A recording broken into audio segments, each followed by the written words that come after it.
حضرت محمد صلی اللہ علیہ وسلم نے اشارہ فرمایا،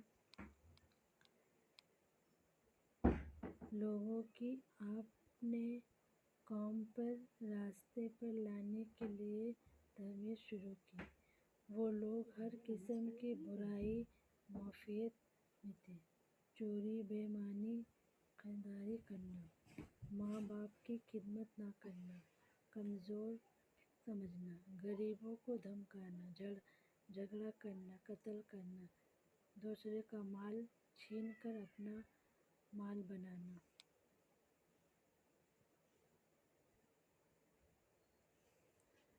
حضرت عمر رضی اللہ صلی اللہ علیہ وسلم نے اشارہ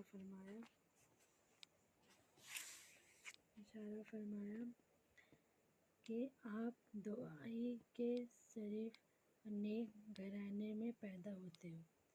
حضرت حوا علیہ السلام اللہ کی طرف قوم کی دعا کو سچا راستہ دکھانے کے لیے بھیجے گئے تھے۔ عدت کی قوم میں معافیت، طرح طرح کے برائی کام کرنا، زیادہ ٹوٹکا مارنا ان کی عادت بن چکی تھی۔ خاص ظلم زیادتی کا شکار تھا اور شکاری کرتے تھے۔ ان میں سے پیدا ہونے والی مار پیٹ، چھینتائی کرنے والا، اس لیے معافیت، فلاحت اپنے دن میں گزرتا تھا۔ قوم کی عدت کا پیسہ کا شکار تھا اور تقریر سے بھی اچھی طرف واقف تھا۔ اس کے علاوہ پہاڑوں کی چٹان کاٹ کر ان کے پتھروں سے مضبوط عمارت بناتا اور پہاڑ کے کنارے میں بھی رہتا۔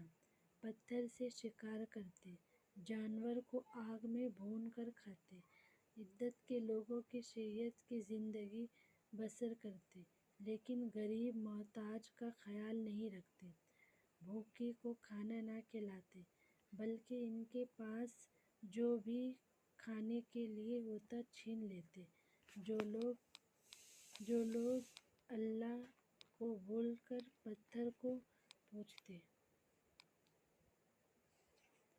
حضرت محمد صلی اللہ علیہ وسلم نے اشارہ فرمایا کہ آپ لوگوں کی ہدایت کرتے ہیں، نیکی کی طرف بلاتے ہیں، برائی کاموں سے روکتے ہیں، آپ کی قوم سمت کی طرف بھیجتے ہیں۔ اس قوم کے لوگ بتوں کی پوجا کرتے ہیں۔ جب آپ لوگوں کو حق کی طرف بلایا تو خدا پر ایمان لانا، یقین کرنا